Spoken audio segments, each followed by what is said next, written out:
Okay guys, welcome back na naman sa aking YouTube channel. No? So ngayon bubuo tayo na Dragon Artifacts. So napakadali na kasi buuin ngayon dahil may mga libre-libre ngayon si Mir 4. Which ito pwede mo ipalit dito. Pero sa ngayon kasi, ayan, pwede mo kunin dito yung materials nun. Pero dahil dun sa event nila na 56,000 na glittering, napakadali niyang buuin. So maraming nag-a-ask regarding kung worth it pa bang laruin yung Mir 4. Siyempre naman guys, sobrang dami ng player. 221k pa ang player ng Mir 4. Sa mga nagsasabi lagi ng dead game, may naglalaro pa ba niya? Syempre sa amin kasi guys, buhay pa yung game. Sa inyong mga nag-quit na talaga, dead game na talaga yan mga boss. Pero kung i-check niyo yung website nila, so ayan, yung picture, nasa 220k. Alam niyo naman yung successful ng bootcamp. May mga nagre-request pa nga sa Discord na magkaroon sana ng season 2. So possible na mangyari yon na magkaroon ng season 2 kasi nga successful nga yung kanilang bootcamp. May mga nag-progress ng sagad, may mga gumastos din ng sagad para makapagpa-level agad ng mabilis.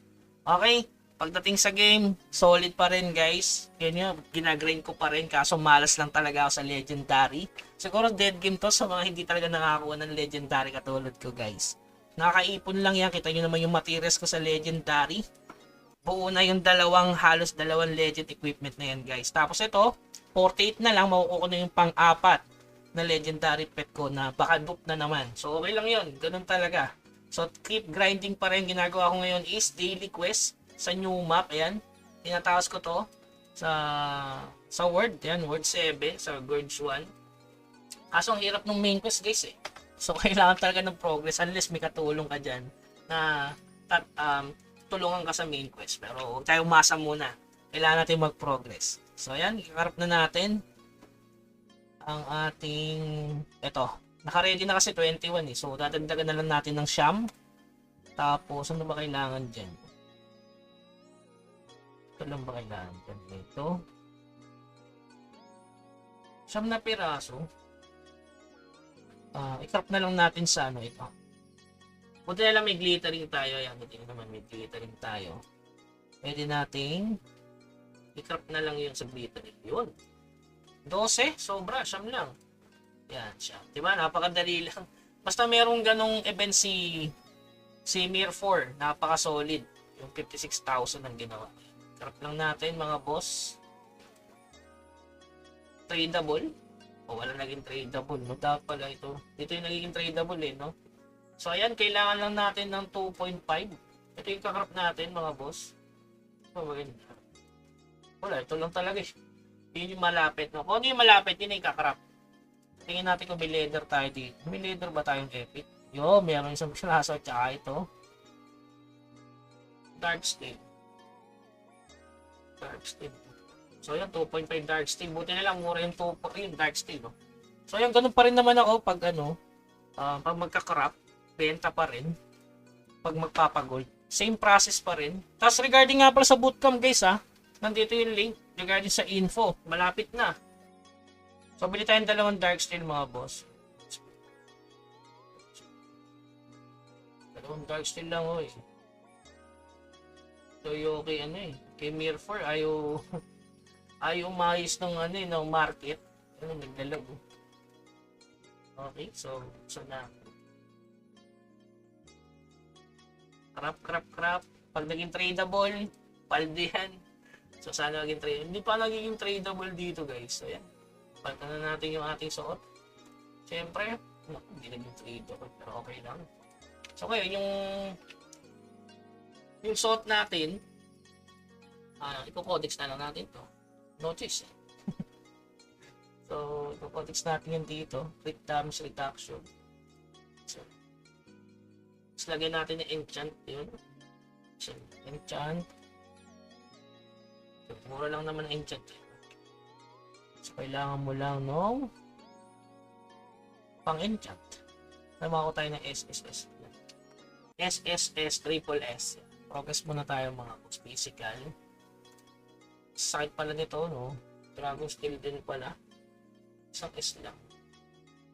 Okay na yun. Isang S. Yun, pwede na yan. So, isang S, goods na yan. Okay. So, medyo mayroon pala enchant. So yun, dalawa na lang ang kulang.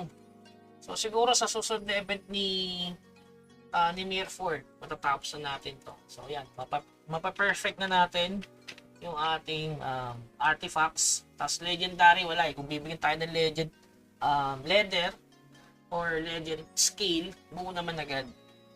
Huwag lang accessory. Lagi na ng accessory kasi medyo mahirap yan. Wala tayong stock pagdating sa accessory.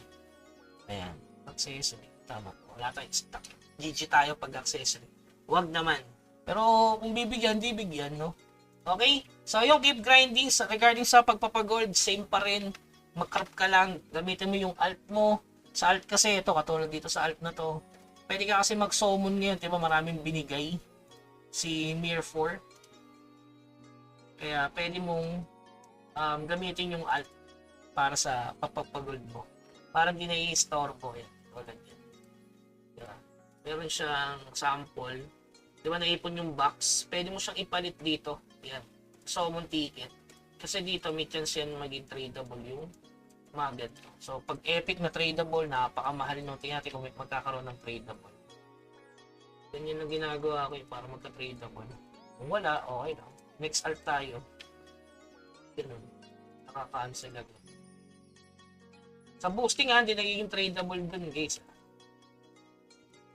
Kaya mas maganda, hintayin nyo naman mag-end yung boosting, italin yung character nyo, saka kayo mag-combine. Yan, nakuha. Yun, no? Pag naging tradable, paldo. Dito. So yun, wala naging paldo, pero okay lang yun. May epic ba ako sa storage? Yan, pwede ka rin mag-combine papuntang legendary. Tingnan na. Kaya maganda yung maraming alt no? Ayan, tingnan natin mga bossing. Ayan, meron din kasi to. Bumubuo na rin to ng legend case, oh. Oh, wala tayong epic skill dito. Ay, wala tayong stock. Seryoso. Ayun, 3. Let's go. Tingnan natin kung magiging legend. Okay. Okay. Natin maging legend mga bossing. Pag ito naging legend, tas tradable paldo. Hop!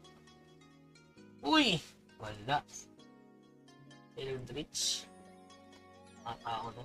Okay, so yun lamang guys. Keep grinding hanggang sa muli. Huwag kalimutan mag-subscribe sa ating channel. Paalam.